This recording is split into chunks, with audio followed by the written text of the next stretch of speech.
Olá, é bom ter você de volta. Nessa próxima decisão, nós vamos conferir mais um episódio da saga que é a aplicação concreta da súmula 126 nos julgamentos de recursos de revista, e aqui no caso verificando da possibilidade ou não do reexame pela turma de depoimentos transcritos no acórdão regional. Trata-se dos embargos 10.00, dígito 47 de 2011, cuja emenda na fração de interesse traz o seguinte: não há reexame de provas quando a turma decide a partir de premissas extraídas de todos os depoimentos testemunhais transcritos no acórdão regional, que estão em conformidade com os fatos registrados. O conjunto fático delimitado no acórdão regional foi respeitado pela oitava turma, que apenas atribui um novo valor jurídico aos fatos consignados na instância ordinária, incólume a súmula 126 do TST. E quando eu me refiro à saga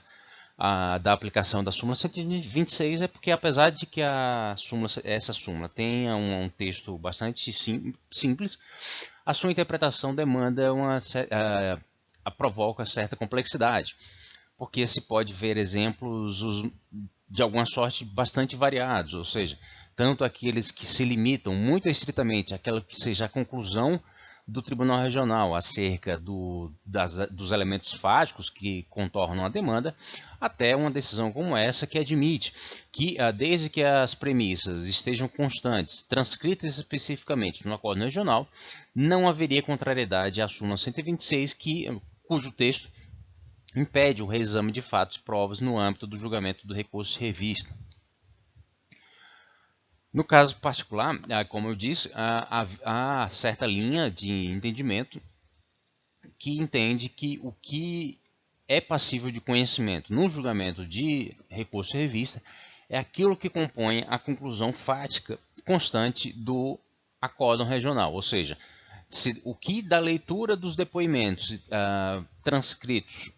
ou constantes da instrução processual o Tribunal Regional tenha compreendido que eles revelem, dada a realidade fática alegada por uma parte ou outra, esse seria o componente que pode ser analisado pela turma do TST, ou seja, se o acórdão regional traz determinada conclusão baseada nesses depoimentos, como no caso aqui, o TST não poderia rever essa conclusão. Entretanto, nesse julgamento o que se tem é uma certa variação acerca desse tema. Aqui decidindo-se então que é possível sim esse exame de depoimentos transcritos no acórdão regional. É certo, de outro lado, que alguns elementos, se não estiverem transcritos, sequer podem ser objeto de pretensão recursal veiculada no recurso revista. Então, no outro aspecto, no aspecto da preparação do acórdão regional para a eventual interposição de recurso revista, deve-se observar que, por meio de embargo de declaração ainda no Tribunal Regional, tais elementos podem ser passíveis de impugnação por meio dos embargos de declaração, ou seja, caso o acórdão regional não tenha transcrito os depoimentos testemunhais e a eventual pretensão da parte no julgamento do recurso revista esteja relacionada a elementos fáticos que possam ser extraídos desses depoimentos, é interessante que a parte que venha a recorrer futuramente provoque o Tribunal Regional, por meio de embargo de declaração, para que transcreva, justificando exatamente nesse ponto, que essa transcrição pode ser fundamental para a eventual admissão do recurso de revista pelo TST. É certo de que algumas matérias não se sujeitam efetivamente a esse tipo de impugnação, se, por exemplo, fosse uma matéria que normalmente é resolvida por meio de perícia. Então, realmente seria um pouco impertinente exigir que fossem transcritos os depoimentos, o inteiro teor dos depoimentos, ainda no acórdão regional. Mas se, por outro lado, a discussão deriva da interpretação de norma coletiva, por exemplo, é interessante que essa norma coletiva venha transcrita no acórdão regional. E se eventualmente o acórdão regional deixou de indicar ou deixou de transcrever, não por maldade ou por erro, mas simplesmente pelo uso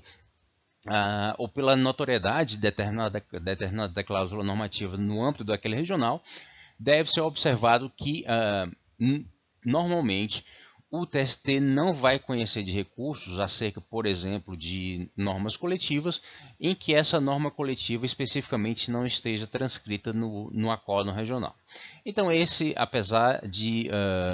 ser um aspecto secundário ou variável da aplicação da súmula 126, achei importante trazer porque tem esses outros desdobramentos, ou seja, nesse caso concreto se admitiu que a turma do TST reexaminasse as premissas constantes dos depoimentos transcritos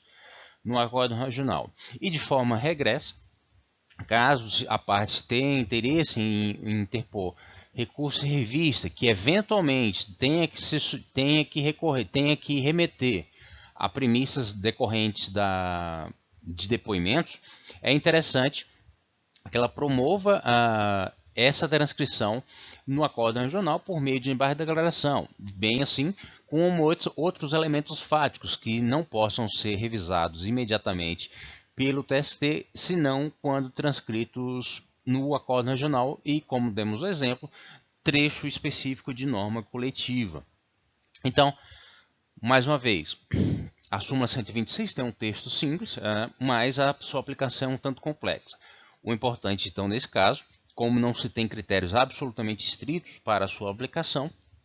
é importante que a parte que esteja interessada na sua aplicação,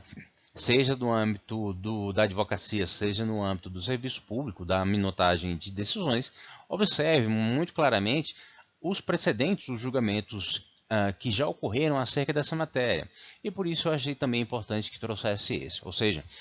o simples fato de que nesse caso se diz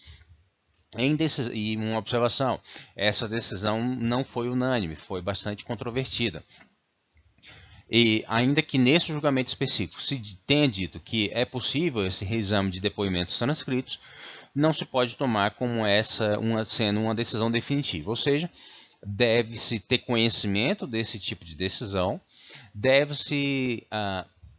ter o cuidado de apontar, conforme seja o endereço da parte, que existe esse tipo de julgamento, mas deve-se estar atento de que cada julgamento desse tipo traz uma série de circunstâncias que são peculiares, não só ao quórum de julgamento, mas também aos elementos concretos que foram examinados em cada um desses depoimentos, e bem assim a sua correlação